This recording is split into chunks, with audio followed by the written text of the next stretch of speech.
Yung isa, pinutol niya.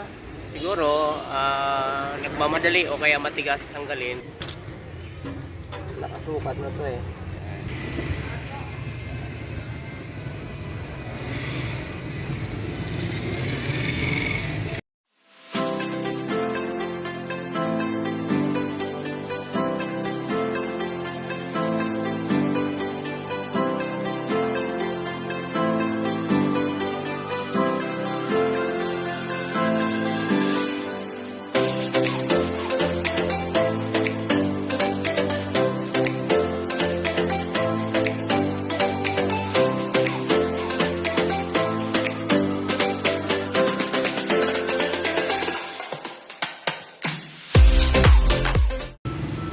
Yan, sa mapagpalang umaga ulit guys sa ating lahat at welcome back sa aming YouTube channel. So for today's video ay pupuntahan ko yung aking kliyente sa Baysa dahil nga doon sa pagkawala ng kanilang power supply sa loob ng bahay. So nung tinignan niya sa labas yung kanilang main circuit breaker na nakalagay sa NEMA enclosure ay ninakaw.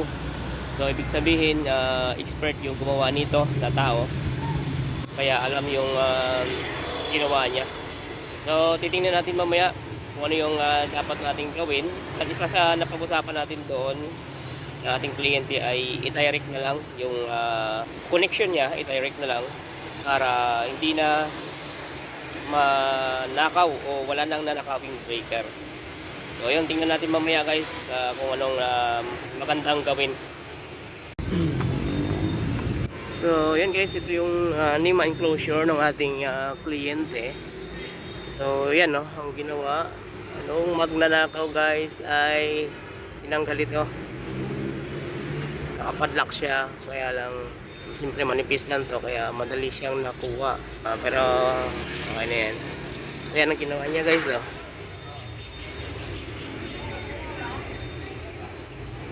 Yan. Yung isa, pinutol niya. Siguro, nagmamadali o kaya matigas tanggalin, pinutol. Kaya, ayan o, putol yung isa. Yung isa natanggal niya sa lugs. O, doon sa terminal. So, ngayon, itong papasok ng bahay, medyo maiksi na siya. So, ang gagawin natin dyan, bibilhan na lang natin ng, solderless. So, bali, dalawang solderless ang bibili natin dyan. Isa para sa baba, saka isa para sa taas. Kasi dudugtungan natin yung wire kasi maiksi na siya. So, hindi na siya maidugtong ng maayos kapag ganyan. So,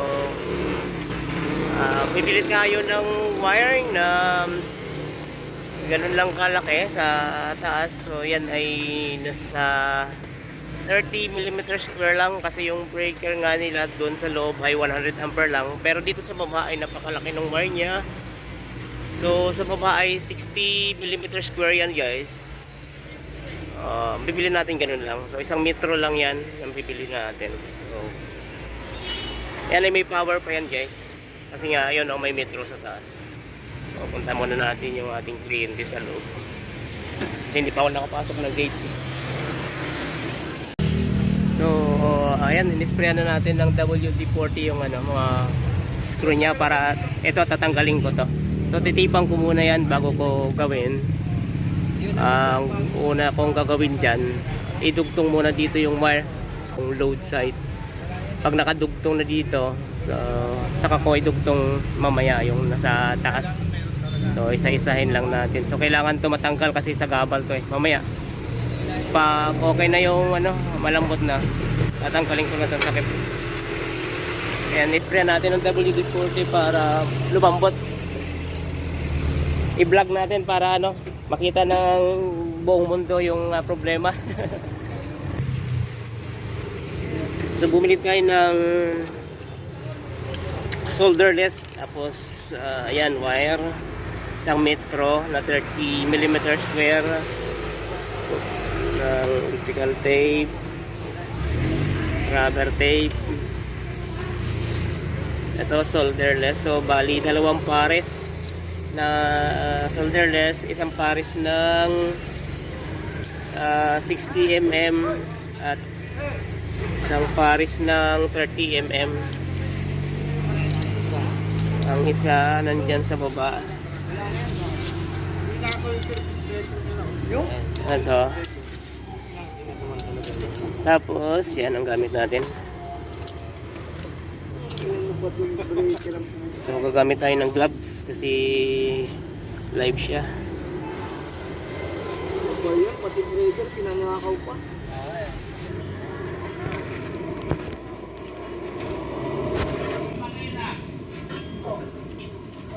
Uy, muntik ko na masagi yung isa. Muntik ko na masagi yung isa.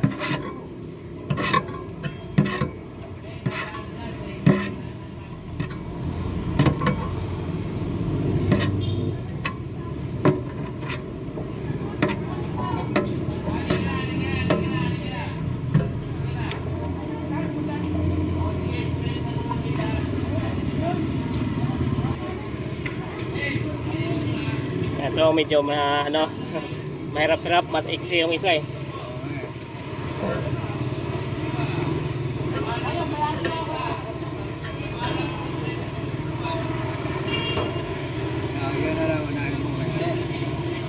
Ito po, dito muna sa baba ang unahin. Kaya natin ugutin to kung kaya.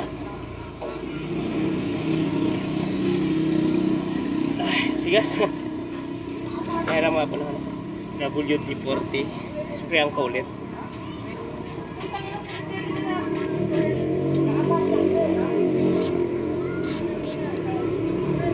Ano oras kayo? 100 ampere ang breaker niyan.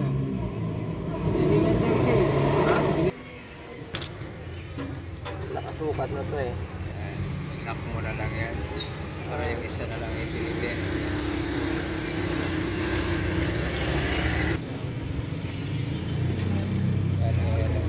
Iipat mo lang.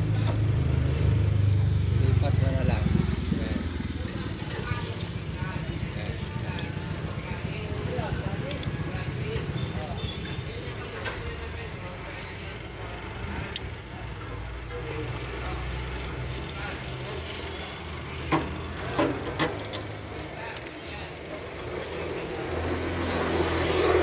Higpit. Tumama sa balat. So yan, maigpit na. Lagyan na natin ang tape yan.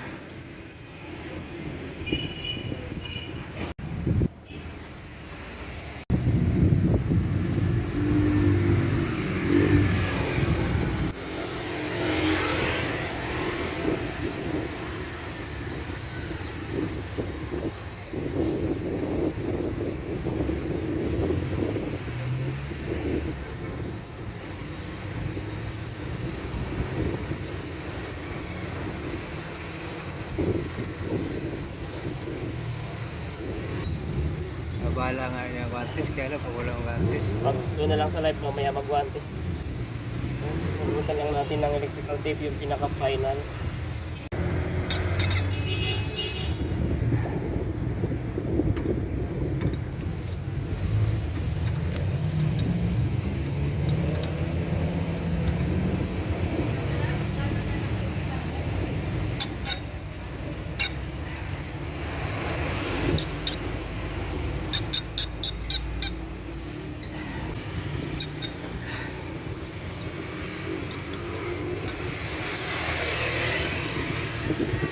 Yung ka na pastor.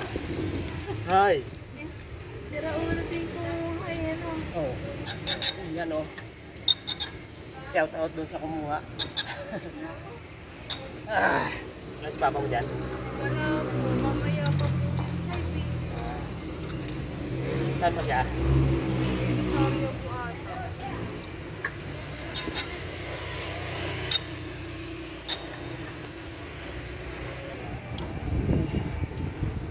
Update na ulit.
ng breaker te. Ay, ganon. Oh, ganito na lang. Oh, tulad. Bili ako merinda doon, no? Nahirapan siya mag... Ano yan?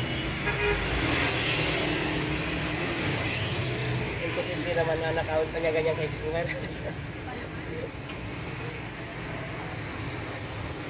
Hindi man pag may mga taong nag-trip.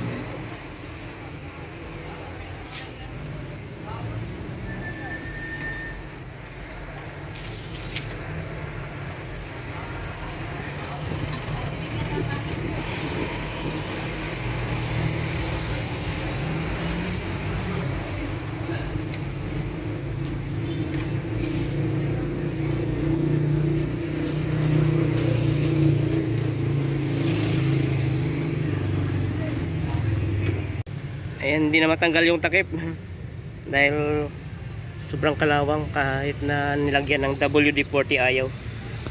Tinalian natin para safe, para hindi bumaba. Kasi pag bumaba yan, pwedeng sumagi doon sa live. So, na muna natin. Tugtog na muna natin. Okay. So, gamit tayo ng isa. Kasi itong panghawak natin dito sa ano, solderless.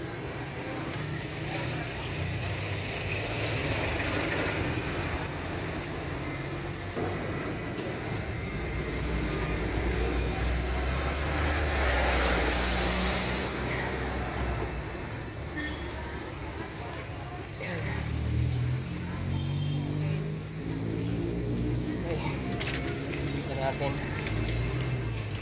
Pirmi lang natin itong vice grip dito kasi nga ano to eh. Kaya baka sumayad sa yero.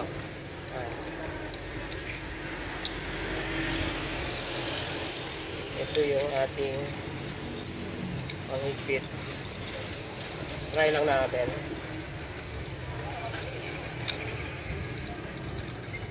So, pag hindi sobra yung isa, huwag lang tumagi.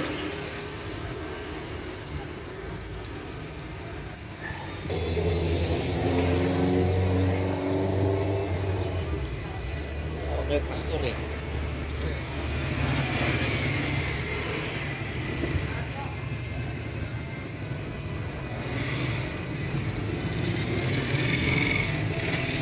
Ito lagi, ito sa side na to, laging may ninanakaw nito eh. Di ba yung wire nito, laging ninanakaw din? Dito sa tapat na to. Merong ano hindi nakakita ng gabi. Yan. So, pag mga sarado na yung mga Yung titira sa tindahan umaga dyan, yan eh. saka wala nang bumabiyahing tricycle. Wala na, kasi ano, 11:30, wala nang biyahe doon, di ba? Gabi, oh. Kasi paglabas ko, wala nang tricycle dyan Hindi, eh. pag posible pag nawalan kayo ng kuryente yan. Oo, kaya nalaman ko nga na wala, ninakaw. Alam mo na kagad, pinuha yung breaker. Diba? Akala ko brown out lang.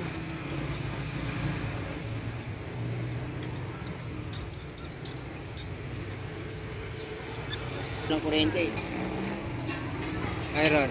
Nakabukod yung ano, May ba naman yun? ito.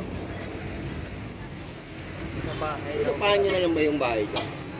Kasi pinabantayan lang sa amin. Kayo na ang tumira. Wala na talaga sila ako dyan. Hindi na nakatira dyan. Hindi na, may bahay na silang bago. Kaya wala na yata yung may-ari mismo, no? Buhay pa ba? Tatay ni Glenn? Buhay pa.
ayan, okay na. So nag-direct na natin. So may main naman doon sa loob yan. Yung sa loob nito sa tubo naman, hindi naman basta-basta na susugatan yan kasi nga nasa loob naman ng pipe. So para hindi lang siya maulit. So papalagyan natin ng padlock to para yung matibay na padlock. So siguro palagyan natin ng bakal. Paikutan natin ng bakal yan. Ayan. Pero wisyo lang talaga itong magnanakaw. Lalo kapag mayroong mga importante na ginagawa sa loob ng bahay. Ibalik yung pilit. Ayan. Ayan. Ayan. Pag may importante yung ginagawa sa loob ng bahay, nako, laking servisyo. Lalo pag mainit ang panahon, nako. Ayan. Pag nag-i-aircon ka, wala. Mainit. Pag nawala ng power, yun. Di ba may pababa? Pababa yun. Nandungan sa kabila pa. Off muna natin mga branches. Lahat.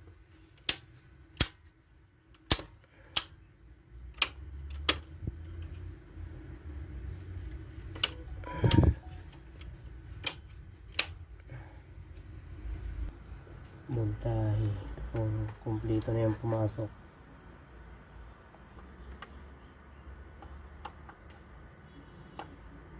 Ayan, okay na. Ayan. 224. Kita. Okay na. Hindi na siya, yun na.